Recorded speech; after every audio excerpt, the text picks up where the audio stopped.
Have you ever seen a love so extreme, so dangerous? A woman, desperate to stay with her lover forever, willingly allows herself to be absorbed deep into his body, continuing to exist in a twisted, unnatural way. At the center of the story is a man named Fancy. Lately, he has been plagued by an inexplicable illness. Whenever he falls asleep, another version of himself appears in his nightmares. A double that tries to take over his body and replace him in the waking world. What's even more terrifying is that every time the nightmare ends, Fancy must personally force that presence back into his body through his mouth, to return himself to normal. To avoid this near-torturous process, he begins forcing himself to stay awake night after night, trading sleep for control over his own body, until his sanity starts to unravel. On the verge of collapse, Fancy finally confesses everything to his girlfriend, Mari. He tells her that a second version of himself lives in the dream world, and that it is trying to drag him into sleep, so it can completely replace him in reality. Mari, however, believes this is nothing more than hallucinations, caused by long-term sleep deprivation from writing novels. She urges him to go to the hospital. Her response crushes Fancy. He cannot bear that the person closest to him doesn't believe him, so he gets up and leaves. Realizing the situation may be more serious than she thought, Mari chases after him, explaining that she didn't mean to dismiss his fears, and asking how she can help. Fancy's answer is surprisingly simple. All she has to do is stay with him, and make sure he doesn't fall asleep.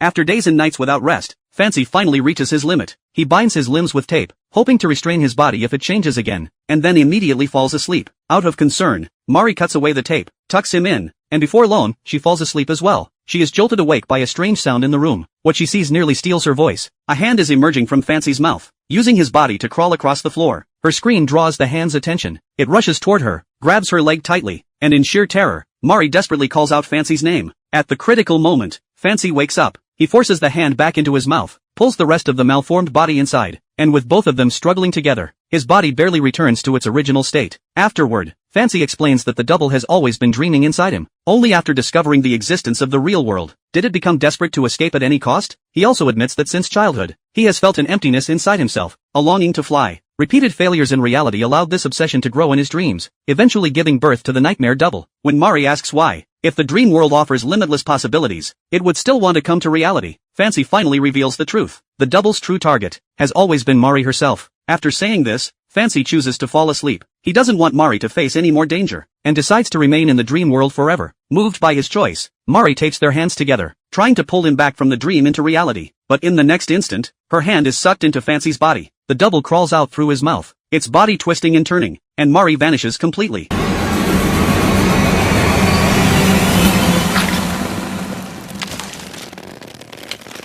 Not long after, the police arrive to search for the missing Mari. Fancy, standing naked, tells them that no matter how hard they look, it's pointless, because Mari is no longer in the real world. She has become part of his body, and will remain in the dream forever.